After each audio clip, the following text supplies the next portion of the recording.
नमस्कार, मी प्रसन्न जोशी. आपण पाहता एबीपी माझा आणि बातम्या अर्थातच मुंबईला आणि महाराष्ट्रालाही हादरवून टाकणाऱ्या आजच्या रेल्वे अपघाताबद्दलच्या. आजूबाजूच्या उपनगरांमध्ये राहणारा आणि मुंबईत कामाला जाणाऱ्या जोर जीवघेण्या गर्दीत मृत्यूला हुलकावणी देत प्रवास करावा लागतो. मात्र आज मृत्यूनं मुंब्रा रेल्वे स्थानकाजवळ 4 प्रवाशांवर झडप घातलीच, अनेकांना गंभीर जखमी केलं. आम्ही सांगतोय ती बातमी आहे मुंब्रा दिवा दरम्यान घडलेल्या भीषण रेल्वे अपघाताची.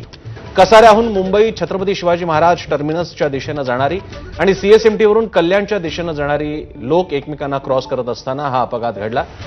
या दोन्ही लोकलमध्ये दरवाजावर उभे असणारे प्रवासी एकमेकांना शब्दशः घासले गेले आणि एकूण 13 प्रवासी लोकलमधून खाली पडले. त्यातल्या 4घांचा मृत्यू झालाय तर इतर जखमी झालेत. त्यांच्यावर कळव्यातील सरकारी रुग्णालय आणि ठाण्यातील ज्युपिटर रुग्णालयात उपचार सुरू आहेत.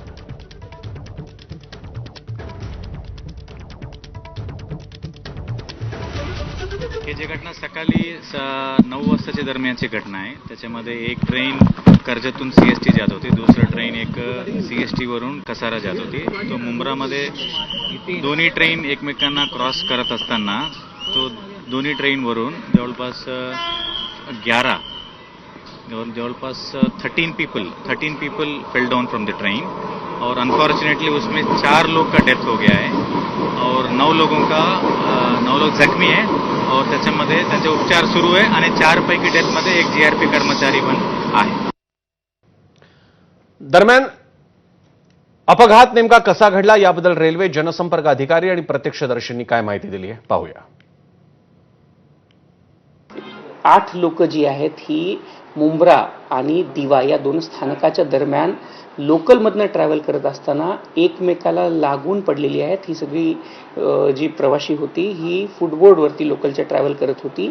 ह्यांचं आपापसामध्ये एक अपच्या लोकलला आणि डाऊनच्या लोकलच्या जे प्रवासी होते त्यांचं एक दुसऱ्यासोबत लागल्यामुळे ते प्रवासी पडलेले आहेत ट्रॅकवरती. आतापर्यंत आलेल्या माहितीनुसार 8 प्रवासी ट्रॅकवरती पडलेले होते. ही साधारण 9:30 वाजताची घटना होती. 9:50च्या दरम्यान आपल्या ॲम्ब्युलन्सेस तिथे पोहोचलेल्या आहेत आणि त्या ॲम्ब्युलन्सने या सर्व प्रवाशांना हॉस्पिटलमध्ये त्यांच्यानी घेऊन जाण्यात आलेलं आहे.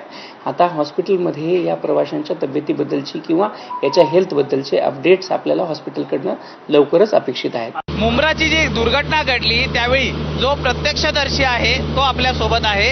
आपण त्याच्याशी बातचीत करणार आहोत. नेमकं त्यावेळी काय घडलं आणि तो या ठिकाणी कशासाठी आला होता. दादा, तुमचं नाव काय? माझं नाव शिवा शेरवई आहे. अपघात असं काय झालं आहे तर म्हणजे आम्हाला इकडनं गेलं, दोन्ही साईडला ट्रेन होती पण कोणाला बघता आला नाही कोण पडला का नाही. तेव्हा ट्रेन गेली इकडनं. आरपीएफ ऑफिसर इकडेच उभे होते या साईडला. ते लोकांनी बघितलं, त्यांना वडावट केली ना तर पब्लिक तिकडं होती ट्रेन पकडायला. ते सर्व आले आणि इकडनं पण पब्लिक गेली. तर आरपीएफ ऑफिसरनी सांगितलं का इकडे जे पडले ना तुम्ही डायरेक्ट पटरीमध्ये उतरू नका, 5 लोकल येतात. त्याच्यानंतर आरपीएफचा स्टाफ आला.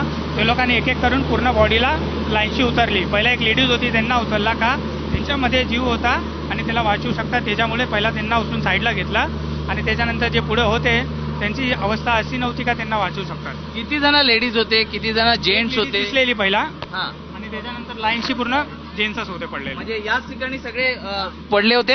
इथून आहे ना त्या इकडनं त्या साईड पर्यंत म्हणजे स्टेशनच्या थोडा बाहेरपर्यंत पूर्ण लाईनशी होती. आपण या ठिकाणी कशासाठी आला होता आणि त्यावेळी ही नेमकी घटना घडलेली स्वतः पण पाहिली? माझी म्हणजे बाय मिसेस कामाला जाते ना, त्यांना मी बसमध्ये बसवायला आलतो.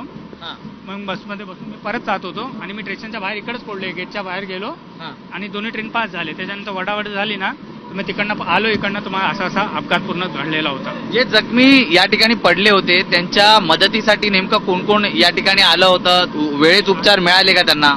आता वेळेत इथं उपचार करायला कोण डॉक्टर नव्हता. म्हणजे या उपचारासाठी धावाधाव झाली का? इथं जे आरपीएफ स्टाफ असतात ना ते कोणी पूर्ण प्रयत्न केला आणि त्यांचे बाकीचं पण जे स्टाफ रूम पार्टीज आहे ना ते सर्वांना बोलवलं आणि पूर्ण स्टाफ इकडं जमा झाला. ते लोकांनी पटापट उचलून त्यांनी लोकांनी पूर्ण म्हणजे जे ट्रीटमेंट करायला पाहिजे होतं केला आणि ज्यांना वाचू शकतात त्यांना पहिला उचलून ॲम्ब्युलन्समध्ये पाठवला आणि जे बॉडी होती बाकी त्यांच्या उचलून त्यांना स्टेशनच्या साईडला ठेवला.